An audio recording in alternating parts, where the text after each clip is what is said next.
Hello, my name is Robert Smith and I'm with New River Community College, and today we're going to quantitatively examine the process of electrolysis. Oftentimes on an exam or a quiz, you will find that the question will involve something something akin to a certain amount of current in the form of amps will be passed through a cell for a certain amount of time. Okay. And the key here will be a few things. First of all, the unit of amps is the same as coulombs per second. So you can just change amps to coulombs per second. And also that charge is equal to current times time. That's useful at this point. You can do it if you know calculus. You can change it up a little bit and to make it an integral. But for our purposes, current is equal to charge over time, or charge is equal to current times time. The other thing to recognize is that this is the electrolysis of water that's occurring.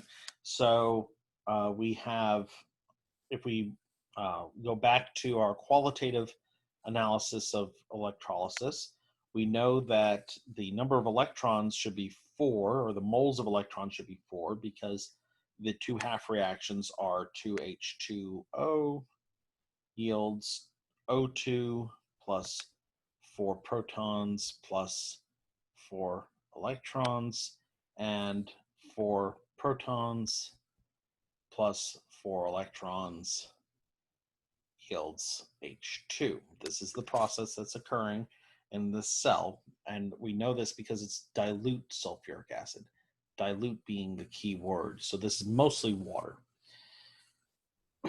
And the sulfuric acid is just to put the protons into solution. So that's what's occurring here.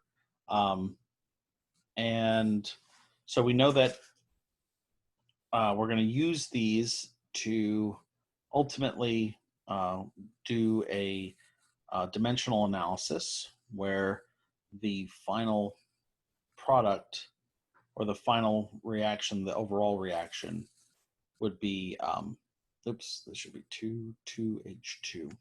So this is the overall reaction that's occurring, but we have to keep in mind that there are 4 electrons being exchanged in this process. Okay. So with that having been said, the first thing you're going to want to do is change time to seconds, because where coulombs per second is an ampere. So we don't want our time in hours. We want it in seconds. So 4.74 hours times, for every 1 hour, we have 3,600 seconds. So that means we have about 17,064 seconds. Okay, and then we can use this equation. So Q is equal to 2.61 coulombs per second times 17,064 seconds. And now we'll just keep it to sig fig, so that gives us 4.45 times 10 to the 4th coulombs. And then what we're going to want to do is think about oxygen versus hydrogen, because the question asks, what is the volume of gas produced? And we have 2 different types of gases. We have oxygen and hydrogen. So for oxygen, we have, you're going to, well, first we need to back up here just a little bit. First, we need to figure out how many moles of electrons we actually have here.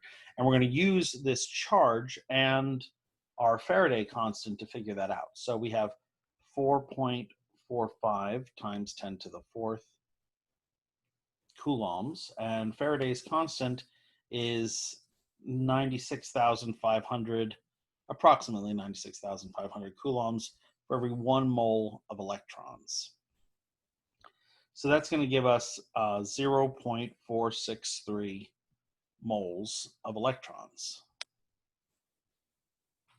And then what we're going to do is for oxygen, we can say for every 0.463 moles of electrons, we have to relate that back through this equation. So we have for every 4 moles of electrons, we have 1 mole of oxygen. So 1 mole O2 and 4 moles electrons. And then that means that we just divide that 0.463 by 4. We get approximately 0.116 moles of oxygen. And then for hydrogen, we do the same thing. And we can say 0.463 moles of electrons. For every 2 moles of hydrogen, we have 4 moles of electrons, which gives us 0.231 moles of hydrogen. So now we know the quantity of both oxygen and hydrogen that are produced during this process of electrolysis. So now we just have to use our classic PV equals nRT formula to find our volume. We're going to assume this is conducted at room temperature, so 298 K, and that it's an open ambient condition, so 1 atmosphere. So our volume of O2 would be, if we solve for volume with the ideal gas equation, it would be nRT over P.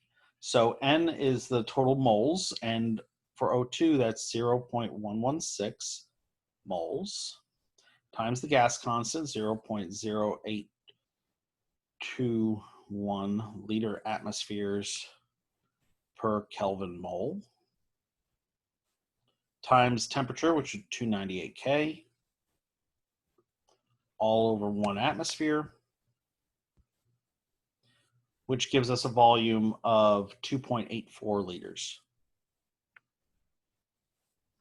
And similarly for hydrogen, we do the same thing except moles change to the moles that we calculated that are produced in this process for hydrogen.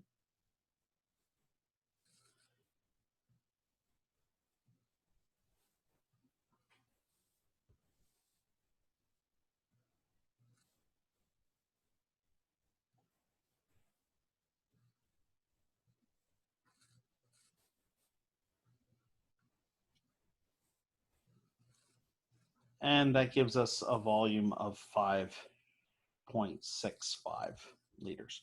This is probably a step more than you would experience on an exam. Typically what will happen is they'll ask you, they could just as easily ask you how many grams of oxygen were produced, and then you would use the molar mass to determine from the moles to molar, using the molar mass to get to mass.